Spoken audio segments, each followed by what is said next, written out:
ఇప్పుడు చూడండి, మనకి చేదు తెలిస్తేనే తీపి రుచి ఇంకా బాగా అర్థమవుతుంది. ఇప్పుడు చూడండి, చాలాసార్లు ఏమంటారు, ఇంట్లో అన్నం పెట్టామనుకోండి, పప్పు చేసావేంటి, కూర చేసావేంటి అని కంప్లైంట్ చేస్తారు. అదే హాస్టల్కి వెళ్ళి వచ్చిన పిల్లలకి ఇంట్లో ఏం పెట్టినా ఏమంటారండి, అమ్మా అమృతంలా ఉందమ్మా, అమృతం అమృతం అంటారు. అవునా కాదు? పిల్లల వరకు ఎందుకు ప్రభుజీ, మేము అవుట్డోర్ వెళ్తేనే ఒక 4 రోజులు ఇంటికి వెళ్ళగానే చక్కగా అన్నం వండుకొని కారం వేసుకొని తిన్నా చాలా అనిపిస్తుంది కదండి. ఎందుకంటే మనం ఆ బాధను ఎక్స్పీరియన్స్ చేశాం కాబట్టి ఆనందం ఇంకా బాగా వస్తుంది. అవును, అంతే కదండి. కాబట్టి ఎవ్వరు కూడా జీవితం మొత్తం ఆనందంగానే ఉండటము అనేది ఎలాంటిదో తెలుసా అండి? రోజు ప్రొద్దున, మధ్యాహ్నం, సాయంత్రం, రాత్రి ఒక 1 నెల రోజులు మీకు గులాబ్ జాములు మాత్రమే పెడితే మీ పరిస్థితి ఏమవుతుంది చెప్పండి? వెగటొచ్చేస్తుంది స్వీట్ అంటే. అంతే కదండి. అంతే. అలానే జీవితం మొత్తం హ్యాపీగానే ఉండాలి, నాకేం బాధ రావద్దు అనుకుంటే అలానే ఉంటుంది అనమాట. సంతోషం యొక్క రుచి కూడా తెలీదు, దాన్ని అనుభవించలేం కూడా. కాబట్టి జీవితంలో అన్నీ అంటే కోరి తెచ్చుకోవాల్సిన అవసరం లేదండి, అది ఆటోమేటిక్ గా వస్తుంది. ఆటోమేటిక్ గా మనకి అపమానం, జయం, అపజయం, లాభం, నష్టం ఇవన్నీ వస్తుంటాయి. దీనికి మనం ప్రిపేర్డ్ గా ఉండాలి, జీవితంలో తెలుసుకొని ఉండాలి. అది తెలుసుకున్న వాడు ఎప్పుడు కూడా, ఇప్పుడు చూడండి, చిన్ని ప్రాబ్లం రాగానే సూసైడ్. అవును, వింటున్నారా మీరు? ఎన్ని కేసులు వింటున్నారు? అవును. ఎందుకు ఇది జరుగుతుంది? ఎందుకంటే అసలు అపజయం వచ్చినా సరే పర్వాలేదు అనే విషయం తెలియట్లేదు, చిన్నదానికి పర్వాలేదు ఇది కూడా అనే జ్ఞానము లేదు. ఎందుకంటే మనం ఏం చెప్తున్నాం, బాగా చదువుకో, ఎందుకు? ఆనందంగా ఉంటావు. మంచి ఉద్యోగం తెచ్చుకో, ఆనందంగా ఉంటావు. మంచి పెళ్లి చేసుకో, ఆనందంగా ఉంటావు. ఇది చెయ్యి, ఆనందంగా ఉంటావు. ఆనందమే ప్రముఖంగా పెట్టి జీవనం సాగిస్తున్నాం. కాబట్టి అలా కాకుండా ఆనందం కాదు, ధర్మం ముఖ్యం. ధర్మంగా ఉన్నప్పుడు కొన్నిసార్లు జయం, అపజయం రెండూ వస్తాయి, పర్వాలేదు. నువ్వు నీ బెస్ట్ ఇచ్చావా అని నువ్వు ఆలోచించు. ఒక ఇంజనీరింగ్ కాలేజీలో చదివే పిల్ల ఎగ్జామ్లు రాసి నేను సెకండ్ వస్తానేమో అనే భయంతో సూసైడ్ చేసుకున్నదట. అవును, రిజల్ట్ వచ్చాక ఫస్ట్ వచ్చింది. తొందరపాటు నిర్ణయం. ఎందుకు ఇదే వస్తుంది? ఎందుకంటే అసలు ఏంటి తత్వము అని అర్థం కావట్లేదు.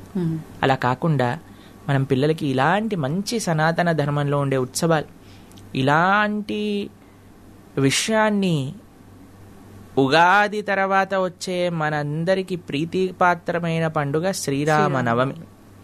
అటువంటి రామచంద్రుడు మూర్తీభవించిన ధర్మం.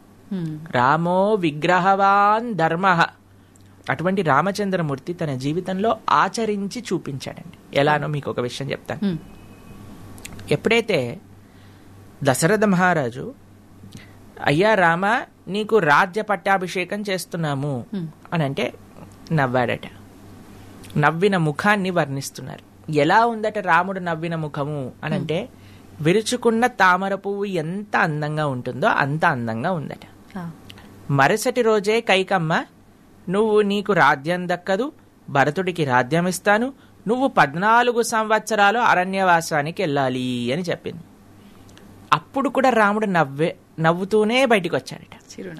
ఆయన నవ్వు ఎలా ఉందట, చిరునవ్వు అని అంటే, కేవలం విరుచుకున్న తామర పువ్వులా కాదు, అప్పుడే విరుచుకున్న తామర పువ్వు ఎంత ఫ్రెష్ గా నిగనిగలాడుతూ ఉంటుందో అంత అందంగా ఉన్నదట రాముడి యొక్క శ్రీముఖం. అంటే మనకి ఏది దొరికినా కొన్నిసార్లు సన్మానం దొరుకుతుంది, కొన్నిసార్లు అపమానానికి గురవుతాం, కొన్నిసార్లు జయం వస్తుంది, కొన్నిసార్లు అపజయం వస్తుంది. వీటన్నిటికీ కూడా సిద్ధముగా ఉండు. తథా మానాపమానయో. కృష్ణుడు భగవద్గీతలు చెప్పారు. ఇప్పుడు ఎండాకాలం, అందరు విరవెళ్ళాడిపోతున్నారు ఎండకి. ఎండాకాలం అయిపోయాక మళ్ళీ వర్షం పడంగానే ఓ రోడ్లన్నీ పోతున్నాయి, వర్షం ఎప్పుడు ఆగిపోతుంది. వర్షాకాలం అయిపోగానే చలికాలం గజగజనిపోతాం. ఇవన్నీ మారుతూనే ఉంటాయి. మనం ఆపగలుగుతామండి? లేదండి, నాకు మామిడి పండ్లు ఇష్టం, మొత్తం సంవత్సరం అంతా ఎండాకాలమే కావాలి. ఆగలుగుతామా? ప్లస్ మీరు చూడండి, ఒక్కొక్క కాలానికి ఒక్కొక్క డిసడ్వాంటేజ్ ఉంది, అడ్వాంటేజ్ ఉంది. అవును, సమ్మర్ వేడి ఎక్కువ, కానీ సెలవులు అప్పుడే వస్తాయి, మామిడి పళ్ళు వస్తాయి. అవునా కదా? ఇప్పుడు వర్షాకాలంలో వర్షాలు పడుతుంటాయి, చాలా ఈ సోమరతనం అనిపిస్తుంది, ఎక్కడికి పోబుద్ది కాదు, బట్టలారం. కానీ ఎక్కువ వర్షం పడి రోడ్లన్నీ జామ్ అయిపోతే మనకి ఆఫీస్ సెలవు వచ్చేస్తుంది. అవును, మేము చిన్నప్పుడు వెయిట్ చేస్తుండే వాళ్ళం, ఎప్పుడు వర్షం పడి మొత్తం తుఫాన్ వచ్చి రోడ్లన్నీ నిండిపోయి స్కూల్కి హాలిడే ఇస్తా. మా స్కూల్ వాళ్ళు ఎంత వర్షం పడ్డా హాలిడే ఇచ్చేవాళ్ళు కాదనమాట. అయితే మాకు చాలా బాధేస్తుంది, ఇంత వర్షం పడ్డా ఎందుకు సెలవులు ఇవ్వట్లేదు. ఇప్పుడు మాత్రం చిన్న చిన్న దానికి వర్షాలు పడితే ఫ్యాన్లు ఎక్కడ పడిపోతున్నాయో, గోడలు ఎక్కడ పడిపోతున్నాయో చాలా సెలవులు ఇచ్చేస్తున్నారు. తర్వాత ఇప్పుడు చలికాలంలో చలి ఎక్కువ ఉంటుంది, కానీ మంచి ఆహ్లాదకరమైన వాతావరణం ఉంటుంది. కాబట్టి అన్నిటికీ ఒక మంచి ఒక చెడు అనేది ఉంటుంది. అలానే జీవితంలో కూడా మనం హ్యాపీగా మనకు వచ్చే మంచి చెడులు రెండింటినీ యాక్సెప్ట్ చేసుకుంటూ నడుస్తూ ముందుకెళ్తే అది జీవితం యొక్క పరమార్థం.